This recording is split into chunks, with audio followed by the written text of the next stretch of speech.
بسم اللہ الرحمن الرحیم۔ السلام علیکم عزیز طالبات، امید ہے آپ سب خیریت سے ہوں گے۔ آج ہم اپنا چیپٹر نمبر 7 سٹارٹ کر رہے ہیں۔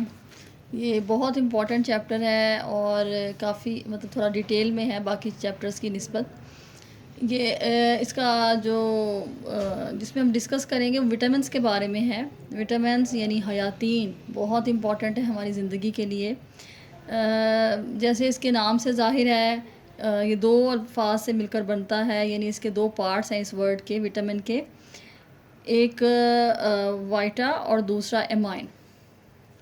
وائٹا کا مطلب ہوتا ہے کہ جو ورڈ ہے وائٹل یعنی امپورٹنٹ، ضروری، اس سے یہ ورڈ ہے ماخوذ ہے، اور ایمائن جو ہے وہ اس سے مراد ایسے کیمیائی مرکبات ہیں جو زندگی یا حیات کے لیے بہت ضروری ہوتے ہیں۔ یہ دو الفاظ کو جب ہم ملاتے ہیں تو وہ وٹامن بن جاتا ہے، یعنی زندگی کے لیے ضروری اجزاء، امپورٹنٹ، موسٹ امپورٹنٹ ہیں یہ وٹامنز ہماری زندگی کے لیے۔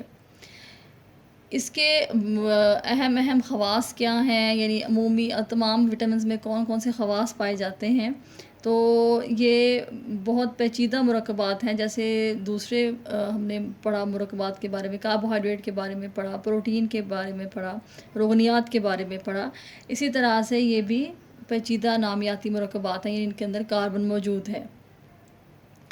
ان کی کوانٹٹی بہت زیادہ باڈی کو تو نہیں چاہیے ہوتی، کم چاہیے ہوتی ہے، لیکن یہ اتنے امپورٹنٹ ہیں کہ اگر ان کی کمی ہو جائے یا یہ ہمیں نہ ملیں تو ہماری صحت بہت زیادہ متاثر ہوتی ہے۔ یہ وٹامنز باقی جو ہمارے غذائی اجزاء تھے ان کی طرح، یعنی کاربوہائیڈریٹ، پروٹین اور فیٹس، جو چکنائی، اس کے برعکس نہ تو یہ ہمیں حرارت دیتے ہیں، نہ ہماری باڈی میں کے وزن میں اضافہ کرتے ہیں، بلکہ یہ ہمارے نظاموں کو باقاعدہ کرتے ہیں۔ جب ہم نے ان کے مین کام پڑھے تھے تو اس میں ہم نے موسٹ امپورٹنٹ جو ان کا کام ہے وہ پڑھا تھا کہ یہ ہمارے سسٹمز کو ریگولیٹ کرتے ہیں، یعنی ہمارے نظاموں کو باقاعدہ کرتے ہیں۔ تو ان کا کام ہی یہی ہے، فنکشنز کے جو ہماری جسم میں نظام چل رہے ہیں ان کو یہ باقاعدہ کریں گے۔ یہ ان کا مین فنکشن ہے۔ اس کے علاوہ بھی ہم پڑھیں گے کہ ان کے اور بھی بہت زیادہ فنکشنز ہیں۔ کچھ وٹامن جو ہوتے ہیں، یعنی وٹامنز کی جو ان کی کچھ مقدار ہماری آنتوں میں قدرتی طور پر بھی پیدا ہوتی ہے، ٹھیک ہے، اور کچھ وٹامنز جو ہم آگے ڈسکس کریں گے وہ کافی زیادہ ہیٹ اور ہوا سے، یعنی ایئر سے اور روشنی سے وہ ضائع ہوتے ہیں، تو وہ کافی نازک ہوتے ہیں وٹامن، اور حساس ہوتے ہیں، انسٹیبل، غیر مستحکم ہوتے ہیں کہ ذرا سی بھی انہیں ہیٹ وغیرہ ملی تو پھر ان کے اندر تبدیلیاں آنی شروع ہو جاتی ہیں، اور اس لیے ان کو بہت اچھے طریقے سے جب ہم کوک کریں، اگر وہ سبزیوں وغیرہ میں پائے جاتے ہیں یا دوسرے حیواناتی ذرائع میں پائے جاتے ہیں، جب ہم انہیں پکاتے ہیں تو پھر ہمیں بہت احتیاط کرنی پڑتی ہے۔ اس میں اگزامپل وٹامن سی کی ہے کہ وٹامن سی جو ہے وہ بہت ہی نازک وٹامن ہے۔ اس کے جسم میں جو کام ہیں وہ ویسے تو ہر وٹامن کا اپنا اپنا کام ہے، لیکن جو عام طور پہ جنرل وٹامنس کے کام ہیں، نشو و نما کے لیے ضروری ہیں اور ریپروڈکٹیو سسٹم کے لیے بہت ضروری ہیں، یعنی ریپروڈکشن کے لیے ان کی موجودگی بہت زیادہ ضروری ہے۔ اس کے علاوہ یہ صحت کو مینٹین رکھتے ہیں، اور ان کی کمی ہو جائے تو ظاہری بات ہے کہ ہماری جو صحت ہے وہ اس کو نقصان پہنچتا ہے۔ جسمانی نظاموں کی باقاعدگی کے لیے، ان کو برقرار رکھنے کے لیے یہ ضروری ہیں، اسی لیے انہیں ہم باڈی ریگولیٹر بھی کہتے ہیں، یعنی وٹامنس کو کیا کہا جاتا ہے؟ Body regulator. نظام کو بھی یہ درست رکھتے ہیں۔ پھر یہ جو بہت امپورٹنٹ ہے خامرے، انزائمز، جن کے بارے میں نے آپ کو پہلے بھی بتایا تھا کہ یہ کسی بھی ریئیکشن کو ایکٹیویٹ کرتے ہیں، کسی بھی کام کو ایکٹیویٹ کرتے ہیں۔ خامرے ہماری باڈی میں جو بھی کام ہو رہے ہیں، ریئیکشنز ہو رہے ہیں، ان کو یہ تیز کرتے ہیں، ایکٹیویٹ کرتے ہیں۔ تو خامرے اور شریک خامرے، یعنی انزائمز اور کو انزائمز کی صورت میں یہ کیٹالسٹ کے طور پر کام کرتے ہیں، یعنی ان کا رول کیا ہے کہ یہ ریئیکشنز کو تیز کرتے ہیں. تو یہ کیٹلسٹ ہیں، کسی بھی عمل کو تیز کرتے ہیں. اور یہ کسی بھی جو ریئیکشن ہو رہا ہوتا ہے، جو ایک پروسیس ہو رہا ہوتا ہے، اس میں یہ خود انوالو نہیں ہوتے، یعنی اس کو خود افیکٹ نہیں کرتے بلکہ ان کو تیز کرتے ہیں. تو یہ خامروں کا بہت اہم کام ہوتا ہے، اس لیے یہ انزائمز خامروں کے وٹامنس خامروں کے طور پر بھی کام کرتے ہیں. ان کے ذرائع دو ہیں، نباتاتی ذرائع اور حیواناتی ذرائع. اور ایکچوئل میں تو یہ وٹامن جو ہیں وہ پلانٹس میں پائے جاتے ہیں، یعنی نباتات میں پائے جاتے ہیں، پودوں میں. اور پھر جب انہیں حیوانات کھاتے ہیں، جیسے اینیملز نے انہیں کھایا، تو پھر یہ حیوانات میں شفٹ ہو جاتے ہیں. اور پھر جب ہم انہیں کھائیں گے، ہم انہیں لیں گے اپنی غذا میں، تو پھر ہمیں یہ حیواناتی ذرائع سے ملیں گے. تو یہ اس طرح سے پھر یہ دونوں ذرائع میں ہمارے لیے پائے جاتے ہیں. نباتاتی ذرائع میں جیسے ہری سبزیاں ہیں، ہری پتوں والی سبزیاں، اور دالیں، چنے، لوبیا، ثابت اناج اور جڑ والی سبزیاں، یہ ان کے اچھے ذرائع ہیں. اور اس کے علاوہ یہ رسدار سبزیوں اور پھلوں میں بھی پائے جاتے ہیں، مگر ان کی نسبت پھر ان کی مقدار تھوڑی سی کم ہو جاتی ہے. حیواناتی ذرائع کی جہاں تک بات ہے تو یہ کلیجی میں گردے، گوشت، مچھلی کے علاوہ یہ دودھ، انڈے اور ان سے بنی ہوئی چیزوں میں پائے جاتے ہیں. اچھا، کارڈ لیور آئل میں یہ بہت زیادہ پائے جاتے ہیں، یعنی کارڈ مچھلی ہے، اس کے جگر کا جو تیل ہے اس میں یہ زیادہ پائے جاتے ہیں. ٹھیک ہے. اور اس کی وجہ بھی یہی ہوتی ہے کہ چونکہ وہ جو مچھلی ہوتی ہے اس کی خوراک چھوٹی چھوٹی مچھلیاں ہیں، پھر وہ کیا کھاتی ہیں کہ وہ سمندر میں سمندری گھاس وغیرہ لیتی ہیں. تو چونکہ اس کا جو اصل ذخیرہ ہے، جو اس کا اصل سورس اس میں پایا جاتا ہے، یہ میں وٹامن کے بارے میں ڈیٹیل میں جب بتاؤں گی تو پھر اس میں بتاؤں گی کہ یہ کارڈ حیواناتی ذرائع میں جہاں تک بات ہے تو یہ کارڈ لیور آئل میں پائے جاتے ہیں. اس کے علاوہ دودھ میں، انڈے میں اور ان سے بنی ہوئی چیزوں میں پائے جاتے ہیں. یعنی جب یہ وٹامنس کو ہم ڈیٹیل میں کریں گے تو پھر ایک ایک وٹامن کے بارے میں یوں بتا دوں گی. ابھی ہم اس کو جنرلی کرتے ہیں. اب وٹامن کی جو اقسام ہیں وہ بھی دو طرح کی ہیں، ایک چکنائی میں حل پذیر وٹامن اور دوسرا پانی میں حل پذیر وٹامن. چکنائی میں حل پذیر وٹامن ان چیزوں میں پائے جائیں گے جن میں چکنائی ہے، اور اس کی اگزامپل کون کون سی ہے؟ اے، ڈی، ای اینڈ کے وٹامن ہے. اور پانی میں حل پذیر وٹامن جو ہیں وہ کافی مطلب ان کی جو ہے کمپلیکس فارم میں پائے جاتے ہیں، جیسے بی کمپلیکس ہے، وٹامن بی کمپلیکس اور وٹامن سی. اب وٹامن بی کمپلیکس کی آگے جو ہے جو ایک کمپلیکس ہے، یعنی گروہ ہے، اس میں کافی وٹامنس پائے جاتے ہیں. جیسے B1 ہے، اس کو ہم تھیامین کہتے ہیں. B2 کو ہم رائبو فلیون کہتے ہیں. پھر نایاسین بھی ہے جس کو ہم نیکوٹینک ایسڈ کہتے ہیں. اس کے علاوہ وٹامن B6 ہے، اس کو ہم پائریڈوکسن کہتے ہیں. یعنی آپ کو ان کے دونوں کے ناموں کا پتہ ہونا چاہیے. B6 کو ہم پائریڈوکسن کہتے ہیں. وٹامن B12 ہے جس کو ہم پینٹوتھونک ایسڈ کہتے ہیں. فولک ایسڈ ہے، بائیوٹین ہے. تو اس کی کافی زیادہ اس میں کافی وٹامنس شامل ہیں، اس لیے ہم اس کو بی کمپلیکس کہتے ہیں. تو پانی میں حل پذیر وٹامن سی اور وٹامن بی کمپلیکس ہیں. اور اس میں وٹامن B1 اور B2 اور اس کے علاوہ نایاسین. ان کے علاوہ جو وٹامن ہیں ان کی ہمیں قلیل مقدار چاہیے ہوتی ہے، کم مقدار چاہیے ہوتی ہے. اور جو B1، B2 اور نایاسین ہے یہ ہمیں اچھی مقدار میں چاہیے ہوتے ہیں ہماری باڈی کو. آگے جو ہم اپنا نیکسٹ ٹاپک سٹارٹ کرتے ہیں، یعنی اسی میں چکنائی میں حل پذیر وٹامنز میں، تو وہ ہے وٹامن اے. وٹامن اے بہت امپورٹنٹ وٹامن ہے.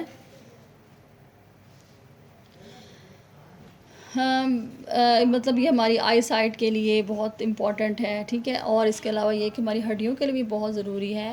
تو اس کو ہم آگے ڈیٹیل میں کرتے ہیں. یہ ہمارا کون سا وٹامن ہے؟ چکنائی میں حل پذیر، یعنی فیٹ سولبل وٹامن کا فرسٹ جو اگزامپل ہے وہ وٹامن اے ہے. وٹامن اے کی جہاں تک خصوصیات کی بات ہے تو یہ حیواناتی غذاؤں میں ریٹینول کے طور پر پایا جاتا ہے، اور نباتاتی غذاؤں میں یہ کیروٹین کے طور پہ پایا جاتا ہے. تو دونوں فارمز میں ہمیں چاہیے ہوتا ہے.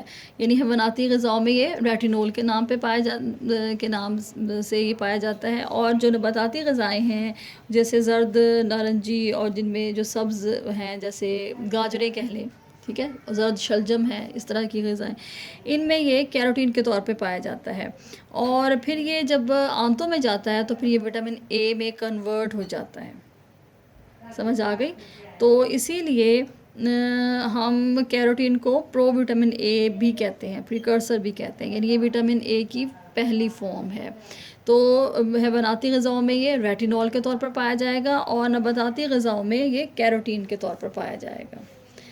سیکنڈ جو اس کی خصوصیت ہے وہ یہ کہ یہ گرمی اور حرارت یعنی کوکنگ، ظاہر ہے ہم اس کو جب کوک کریں گے تو یہ اس سے زیادہ نقصان نہیں پہنچاتی، یہ زیادہ ضائع نہیں ہوتا باقی وٹامنس کی نسبت، تو یہ مستحکم ہوا نا۔ اور جسم میں یہ کہاں پایا جاتا ہے؟ وٹامن اے لیور میں پایا جاتا ہے، جگر میں پایا جاتا ہے، یہ اس کا سٹور ہاؤس ہے، ٹھیک ہے، یعنی جہاں پہ یہ ہمیں سٹور ہوتا ہے وہ جگر میں ہوتا ہے۔ اور یہ جب انسان جو اس کی عمر زیادہ ہوتی ہے، یعنی پیدا ہوتے ہوئے تو اس کا ذخیرہ کم ہوتا ہے، لیکن جو گروتھ ہوتی رہتی ہے تو اس کا ذخیرے میں اضافہ ہوتا ہے۔ اور لیکن اگر اس کی زیادتی ہو جائے ہماری باڈی میں تو پھر ہمیں پرابلمس ہوتے ہیں، جیسے سر درد ہو گیا، اور نوزیا وغیرہ متلی ہوتی ہے، اس کے علاوہ موشن سٹارٹ ہو جاتے ہیں، اسہال، ہڈیوں کی تکلیف، تو یہ پرابلم بھی اس کی زیادتی سے ہمیں شروع ہو جاتے ہیں، ٹھیک ہے۔ آگے اس کے باڈی میں کام کون کون سے ہیں؟ تو یہ نشو و نما کے لیے اور ریپروڈکشن کے لیے، عمل تولیدگی کے لیے یہ بہت زیادہ ضروری ہے۔ یہ ہماری بینائی کے لیے، نظر کے لیے، آنکھوں کی درستگی اور اس کی صحت کے لیے یہ بہت ضروری ہے۔ اس کے علاوہ آپ کی سکین، آپ کی آنتوں کے لیے اور گلا، اور اس کے علاوہ جو مختلف اعضاء کی ایپیتھیلیل سیلز ہوتے ہیں، اور یعنی اس کی حفاظت کے لیے جھلیاں ہوتی ہیں، اس کے خلیات کو یہ مرطوب رکھتا ہے، ویٹ رکھتا ہے، چکنا رکھتا ہے، اور پھر ان کو صحیح حالت میں رکھتا ہے۔ یعنی ظاہری سی بات ہے، آپ کو پتہ ہے اگر ہماری آنکھیں ڈرائی ہو جائیں تو کیا ہوگا؟ آنکھوں کی بیماری ہوگی، کیراٹنائزیشن جو ہم آگے پڑھیں گے۔ تو یہ اس کے اسکن کو، آنکھوں کو، اور آنکھوں کے مطلب پارٹ کو، کرنیا کو، اور آنتوں کو، گلے اور مختلف اعضاء کی جو حفاظتی جھلیاں ہیں ان کو یہ مرطوب رکھتا ہے اور انہیں چکنا رکھتا ہے۔ اور اس کے علاوہ یہ آنکھوں میں آنسو بنانے کے لیے بہت ضروری ہے۔ اگر آنکھوں میں آنسو نہیں بنیں گے تو کیا ہوگا؟ آہستہ آہستہ ہماری نظر جو ہے ہمیں آنکھوں کی بیماریاں ہو جائیں گی، اور آہستہ آہستہ انسان اس سے اندھا بھی ہو سکتا ہے۔ تو کیونکہ اگر آنکھوں کا اگر جو بال ہے وہ اگر خشک ہو جائے تو اس سے انسان اندھا ہو جاتا ہے۔ تو یہ آنسو بنانے کے لیے بہت اہم رول پلے کرتے ہیں۔ اس کے علاوہ متعدی امراض کون سے ہو گئے جو ایک سے دوسرے میں پھیلیں گے، اور ان کے خلاف یہ ریزسٹنس پیدا کرتا ہے، ان کی حفاظت کرتا ہے، ٹھیک ہے۔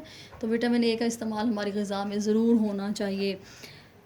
گلوکوز کو گلائکوجن یعنی حیوانی شکر، ہم نے پڑھا تھا کہ حیوانی شکر ہے کاربوہائیڈریٹس کی ٹائپ میں، ہم نے جو پولی سیکرائڈس پڑھے ہوئے تھے تو اس میں ہم نے گلائکوجن کے بارے میں بھی پڑھا تھا، اگر آپ کچھ یاد ہو تو۔ جو گلوکوز کو یہ لیور میں گلائکوجن میں کنورٹ کرتا ہے، اور اس کے علاوہ جو ہم روغنی غذائیں کھاتے ہیں انہیں بھی جزو بدن بناتا ہے۔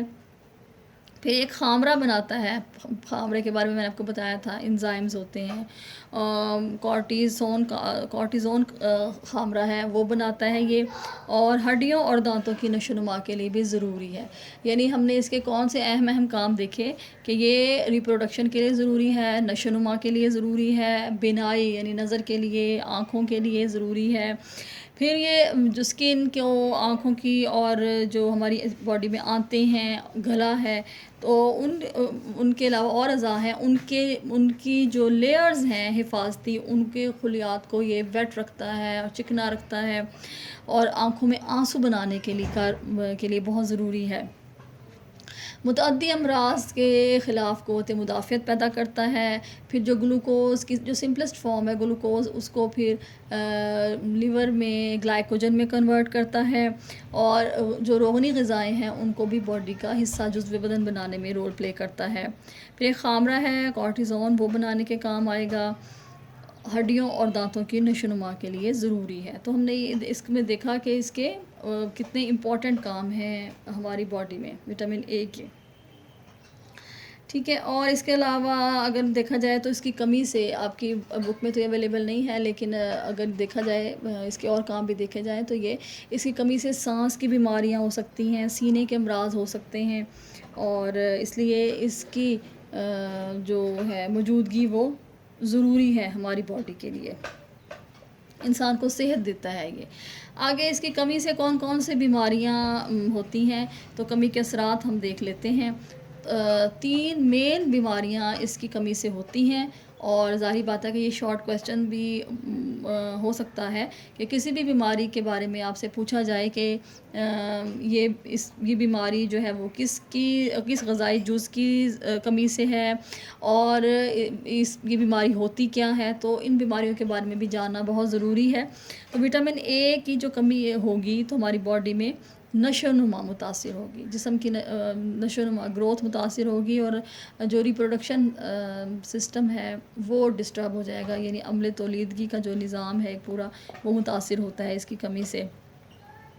پھر نائٹ بلائنڈنس یعنی شب کوری، رات کو نظر نہ آنا، اس کی بیماری لاحق ہوتی ہے. اور اس میں کیا ہوتا ہے کہ اگر لائٹ کم ہو اور رات کا ٹائم ہو تو انسان کو دکھائی نہیں دیتا، اور لائٹ میں آنکھیں جو ہیں وہ چودھیانے لگتی ہیں، پھر دکھائی کم دیتا ہے. اس کے علاوہ آنکھوں جو آنسو ہیں ان کے غدود بھی سوکھنے لگ جاتے ہیں، آنسو خشک ہو جاتے ہیں، اور آنکھیں جو ہیں وہ بے آب رہتی ہیں، یعنی پانی کے بغیر خشک رہتی ہیں. ڈھیلے پر داغ پڑنے لگ جاتے ہیں، جو آئی بال ہے اس پر داغ پڑنے لگ جاتے ہیں، پھپھوٹے سوج جاتے ہیں. ٹھیک ہے. اچھا، اب یہ جو شب کوری ہے اس میں ہم نے نائٹ بلائنڈنس میں کیا پڑھا کہ رات کو نظر آنا ختم ہو جاتا ہے، کم ہو جاتا ہے، اور جب جو ہی روشنی ہوتی ہے تو اس میں لائٹ جلتی ہے جب، تو اس میں آنکھیں چندھیانے لگ جاتی ہیں. آگے زیروفتھیلمیا جو ہے نیکسٹ بیماری، اس میں کیا ہوگا، اس میں پپوٹے جو ہیں وہ سوج جائیں گے اور اس میں ورم ہو جاتا ہے. اس کے علاوہ یہ کہ پیپ پیدا ہونی شروع ہو جاتی ہے، اور آہستہ آہستہ جو ہے وہ اندھے پن کی طرف پروسیس جو ہے وہ سٹارٹ ہو جاتا ہے. اور اس بیماری کو ہم کیا کہتے ہیں، زیروفتھیلمیا کہتے ہیں. ٹھیک ہے. ایک تو تھا نائٹ بلائنڈنس، اور دوسری کون سی بیماری ہے، زیروفتھیلمیا. زیروفتھیلمیا میں جو ہیں آنکھیں وہ اس کے جو پپوٹے ہیں وہ سوج جاتے ہیں، ان میں ورم ہو جاتا ہے، سویلنگ ہو جاتی ہے، پیپ بننی شروع ہو جاتی ہے، اور آہستہ آہستہ انسان جو ہے وہ اندھے پن کی طرف جانا شروع ہو جاتا ہے. سمجھ آ گئی. اور اس کی کمی سے کیا تھا کہ آنسو جو ہیں وہ بننے بند ہو جاتے ہیں، آنکھیں خشک رہنے لگ جاتی ہیں. یہ اگر بیماری بڑھ جائے تو پھر یہ السر کی شکل اختیار کر لیتی ہے، اور یہ جو چھوٹے بچے ہوتے ہیں، شیرخوار بچے، ان میں بھی یہ پیدا ہو جاتی ہے. اور اگر ہم اس کی ڈوز دیں وٹامن اے کی تو پھر یہ بیماری جو ہے وہ آسانی سے ہم اس پہ کنٹرول کر سکتے ہیں. اگلی جو بیماری ہے وہ ہے کیراٹنائزیشن. کیراٹنائزیشن میں کیا ہوتا ہے کہ جو جلد ہے وہ خشک ہو گئی. اب ہم نے پہلے پڑھا اس کے کاموں میں کہ یہ اسکن کو موائسٹ رکھتا ہے، کسی بھی جگہ کی اسکن کو موائسٹ رکھتا ہے، اور اس کو چکنا رکھتا ہے، آئلی فارم میں رکھتا ہے، اس کو آئلنگ دیتا ہے. اب اس کی کمی سے کیا ہوگا، اسکن جو ہے وہ خشک ہوگی، پھر کھردری ہو جائے گی. ظاہر ہے کھردری ہوگی، پھر اس پہ خارش ہونی شروع ہو جائے گی، اور پھر جا بجا زخم ہوں گے. اسکن کا کلر بھی چینج ہو جاتا ہے، یہ سلیٹی مائل براؤن ہو جاتی ہے. اس بیماری کو ہم کیا کہتے ہیں، کیراٹنائزیشن. یہ کس کی بیماری ہے، یہ اسکن کی بیماری ہے. پھر اس میں بال بھی سخت ہو جاتے ہیں، خشک ہوں گے، اور جیسے کانٹے والے بال ہو جاتے ہیں نا، اس طرح سے اتنے ڈرائی بال ہو جائیں گے، کیونکہ یہ موائسٹ نہیں دے گا، ان کو موائسچر نہیں دے گا، یہ ان کو آئلنگ نہیں دے گا، تو اس سے بال بھی خشک ہو جائیں گے، اور اس کی جو اینڈ سٹیج ہوتی ہے وہ کیا ہوتی ہے کہ وہ کانٹوں کی طرح محسوس ہوتے ہیں. تو یہ بیماری ہے کیراٹنائزیشن. یعنی ہم نے نائٹ بلائنڈنس کے بارے میں پڑھا، شب کوری کے بارے میں، زیروفتھیلمیا کے بارے میں. اور زیروفتھیلمیا کس کی بیماری تھی، آنکھ کی. شب کوری کیا تھا کہ اس میں نظر نہیں آتا. اور کیراٹنائزیشن جو اسکن کی بیماری ہے، اس میں کھجلی ہوگی، زخم پڑے ہوں گے، اور اس کے علاوہ کیا ہوگا کہ اس کا کلر بھی چینج ہو جائے گا، اور بال بھی اس میں سخت ہو جائیں گے، رف ہو جائیں گے. اس کا جو اگلا ہے، اس کی کمی سے جو پرابلم ہوگا وہ کیا ہے کہ اگر اس کی کمی ہو تو جو ابتدائی علامات ظاہر ہوتی ہیں وہ منہ، حلق، ناک اور جو سانس کی نالی ہے، تنفس کی نالی، اس کی اندرونی جھلیاں خشک ہونے لگ جاتی ہیں، اور اس سے ناک، کان اور حلق کی بیماریاں ہوتی ہیں، مثلاً کیا کیا، زکام لگتا ہے، گلا خراب ہونا، کان اور منہ میں پھنسیاں بنتی ہیں، چھالے پیدا ہوتے ہیں۔ اس کے علاوہ جیسے ہم نے اس کے کاموں میں پڑھا تھا کہ یہ آنتوں کی لیئرز کو بھی ویٹ رکھتا ہے، تو اس کے علاوہ آنتوں کو جو باقی اعضاء ہیں ان کی جھلیاں، ان کی جو ایپیتھیلیل سیلز ہیں وہ ان میں بھی وہ بھی خشک ہوتی ہیں اور پھر زخمی ہونا شروع ہو جاتی ہیں، ٹھیک ہے۔ تو یہ اسکن کے لیے اور لیئرز کے لیے، باڈی میں جو لیئرز ہیں اعضاء کی، ان کے لیے بہت امپورٹنٹ ہے، اور آپ کے سانس کی نالی کے لیے، آپ کے حلق، ناک کے لیے ان کو یہ ویٹ رکھتا ہے۔ اس کی کمی سے کیا ہوگا کہ وہ ایریاز خشک ہو جائیں گے، ڈرائی ہو جائیں گے۔ پھر ہم نے اس کا ایک اور بھی پڑھا تھا کہ یہ متعدی امراض کے خلاف قوت مدافعت پیدا کرتا ہے۔ اب جب اس کی کمی ہو جائے گی تو آف کورس کہ باڈی میں ریزسٹنس پیدا نہیں ہوگی، اور باڈی اپنا تحفظ نہیں کر سکے گی، اور بیماریاں جو ہیں وہ جلد حملہ آور ہوگی، اور اسی وجہ سے اگر زخم بھی پیدا ہو جائیں گے، زخم بھی بنے گے تو وہ بھی ٹھیک نہیں ہوں گے جلدی، ٹھیک ہے۔ اور جیسے میں نے آپ کو پہلے اس میں ڈسکس کر رہی تھی کہ سانس اور سینے کے امراض بھی اس کی کمی کی وجہ سے پیدا ہو جاتے ہیں۔ اور ایک اور میں نے بڑا امپورٹنٹ اس کا پڑھا تھا کہ اگر اس وٹامن کی کمی ہو جائے تو ہمارے جو گردے میں پتھریاں یعنی کڈنی سٹونز بن جاتے ہیں، وہ بھی اس کی کمی کی وجہ سے پیدا ہوتے ہیں، وٹامن اے کی کمی کی وجہ سے۔ چہرے پہ چھائیاں پیدا بننا اور کیل، اور اس کے علاوہ یہ کہ ناخن میں بھی، اگر ناخن بھی کمزور ہو گئے ہیں، ان میں لکیریں پڑتی ہیں، تو یہ تمام علامات ظاہر کرتی ہیں، وہ ٹوٹنے لگ جاتے ہیں ناخن، تو کہ وٹامن اے کی کمی ہو گئی ہے۔ اچھا، اور اس کا ایک اور بہت اہم جو ہے اب اثر ہے باڈی کے اوپر، وہ کیا ہے کہ ہڈیوں اور دانتوں کی نشو و نما صحیح نہیں ہو پاتی، اور جو دانت ہیں وہ پھر اس کا انیمل کمزور ہو کر اکھڑنے لگتا ہے، اور اس کے علاوہ ریڑھ کی ہڈی کی بھی غلط نشو و نما ہونی شروع ہو جاتی ہے، اور اسپائنل کارڈ پر پریشر پڑتا ہے، یعنی دیکھیں بونز جو ہیں وہ ویک ہونے لگ گئی ہیں، ان کا صحیح پراپر وے میں نشو و نما نہیں ہوتی۔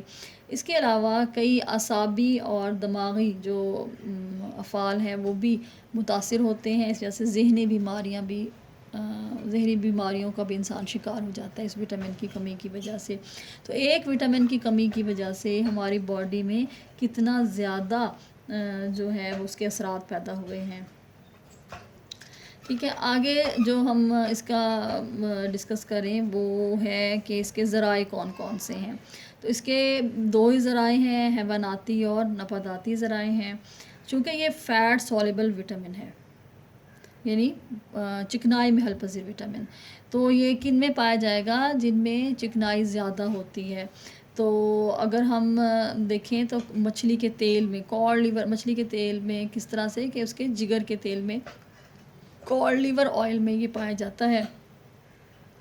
اور اس کا جو مین ہمیں ذریعہ نظر آتا ہے وہ آتا ہے سبزہ چارہ۔ تو جب وہ مچھلیاں جو ہیں وہ سبزہ کھاتی ہیں، یعنی سمندری گھاس وغیرہ، تو وہ ان میں کنورٹ ہو جاتا ہے، ان کے جگر میں سٹور ہو جاتا ہے۔ اس کے علاوہ جب گائے، بھینس اور بکری وغیرہ جو ہیں وہ بھی چارہ لے رہی ہیں تو پھر ان کے دودھ میں یہ شفٹ ہو جاتا ہے، تو یہ فیٹ میں پایا جاتا ہے۔ اس کے علاوہ سبزیوں میں بھی پایا جائے گا، تو بہترین جو اس کے ذرائع ہیں حیواناتی، اس میں کلیجی میں، مکھن، انڈے کی زردی میں کافی زیادہ یہ پایا جاتا ہے، مچھلی کے تیل میں، بالائی میں اور پنیر میں پایا جائے گا۔ اور نباتاتی ذرائع میں ہری اور پیلی سبزیاں ہیں، ساگ، چقندر اور کدو، شوکندی، اس کے علاوہ خوبانی میں بھی یہ پایا جاتا ہے۔ گاجر بہت اہم سورس ہے اس کا، گاجر میں، زرد شلجم میں اور مکئی میں بھی یہ ہمیں ملتا ہے۔ تو اس کے حیواناتی اور نباتاتی ذرائع جو ہیں وہ دونوں طرح سے یہ ہمیں مل رہا ہے۔ اگر ہم اس کے ذرائع کو تھوڑا سا دیکھ لیں کہ یہ کس طریقے سے ان غذاؤں میں پایا جا رہا ہے، تو دیکھیے کہ کاڈ آئل مچھلی کے تیل میں یہ 2000، اچھا اس کا جو ہے یونٹ وہ ہے اکائی، بین الاقوامی اکائی ہے، فی گرام کے حساب سے انہوں نے بتایا، یعنی IU انٹرنیشنل یونٹ، اس میں ہم اس کو میئر کریں گے تو یہ 2000 IU ہے. اور شارک لیور آئل میں یہ پایا جاتا ہے 30,000 یعنی 2000 سے 30,000 تک پایا جا رہا ہے. یہ فی گرام کے حساب سے ہم دیکھ رہے ہیں. آگے مختلف غذاؤں میں آپ دیکھ لیں، جیسے کلیجی ہے اس میں کتنی زیادہ اس کی مقدار ہے، 22,300 ہے. انڈے میں دیکھ لیجئے، انڈے کی زردی، گھی، دودھ اور ہیومن ملک میں بھی یہ پایا جاتا ہے لیکن کم مقدار ہے ظاہر ہے. اور دودھ کے پاؤڈر میں یہ 1400 تک پایا جاتا ہے. یعنی اگر پانی کو کم کر دیا جائے تو مقدار جو ہے وہ بڑھ جاتی ہے. پھر اس کے علاوہ جو ہے وٹامن اے، کیروٹین کہاں کہاں ہے، مطلب ظاہرہ سبزیوں میں یہ پائی جا رہی ہے. ہم نے ابھی پیچھے پڑھا کہ یہ حیواناتی غذاؤں میں پایا جائے گا ریٹینول کے طور پہ، اور نباتاتی غذاؤں میں یہ کیروٹین کے طور پہ پایا جائے گا. تو جو نباتاتی غذائیں ہیں ان کے بارے میں پھر دیکھیے کہ بند گوبھی میں کتنا پایا جاتا ہے، 2000 ہے. سبز دھنیے میں زیادہ ہے. اور اس کے علاوہ یعنی 12,600. اور میتھی کے ساگ میں یہ 3900 پایا جاتا ہے. ٹھیک ہے. اور مولی کے پتے میں، پودینے میں دیکھیے، پالک، پھر گاجر میں 4300 پایا جاتا ہے. مولی کے پتے میں زیادہ ہے، 6700. میٹھا کدو، اس میں بھی یہ 1000 انٹرنیشنل یونٹ ہے یہ، اور فی گرام کے حساب سے فی اچھا. اب یہ تو ہم نے اس کے دیکھ لیے کہ ذرائع کیسے ہیں. آگے ہم جو اس میں ہم دیکھ رہے ہیں وہ اس کی یومیہ مقدار ہمیں کتنی چاہیے ہوتی ہے. تو دیکھیے ایک نارمل پرسن کے لیے 5000 انٹرنیشنل یونٹ ہمیں چاہیے، اور جو پریگننٹ ہے اس کے لیے 6000، لیکٹیٹنگ کے لیے یعنی جو مدر فیڈ کروا رہی ہیں ان کے لیے 8000. 13 سے 20 سال تک کی جو لڑکے لڑکیاں ہیں ان کو یعنی 5000 انٹرنیشنل یونٹ چاہیے. اور اس کے علاوہ اگر ہم دیکھیں کہ جو نشوونما پانے والے بچے ہیں اور جو بالغ ہیں ان کے وزن کے ہر kg کے حساب سے ہمیں یہ اس کی ریکوائرمنٹ ہوتی ہے. تو یہ تمام جو ہمارا ٹاپک تھا یہ وٹامن اے کے متعلق تھا. بہت امپورٹنٹ وٹامن ہے. ان غذائی اجزاء کو ڈسکس کرنے کا مقصد بھی یہی ہوتا ہے تاکہ آپ لوگوں کو نالج ملے کہ جو ہم غذائیں کھا رہے ہیں ان کی افادیت کیا ہے اور وہ ہمیں کتنی مقدار میں لینی چاہیے، اور ہمیں اپنی غذا میں ضرور شامل کرنی چاہیے کیونکہ ان کی کمی کی وجہ سے ہماری صحت متاثر ہوتی ہے اور ہم اپنے جو جسمانی افعال ہیں جو وہ پراپر نہیں ہو پاتے، یعنی ہماری باڈی جو ہے وہ پراپر ورک نہیں کر پاتی. ٹھیک ہے. تو انشاءاللہ تعالیٰ نیکسٹ میں ہم وٹامن ڈی مطلب اور فیٹ سولبل جو وٹامنز ہیں ان کے بارے میں ڈسکس کریں گے. السلام علیکم.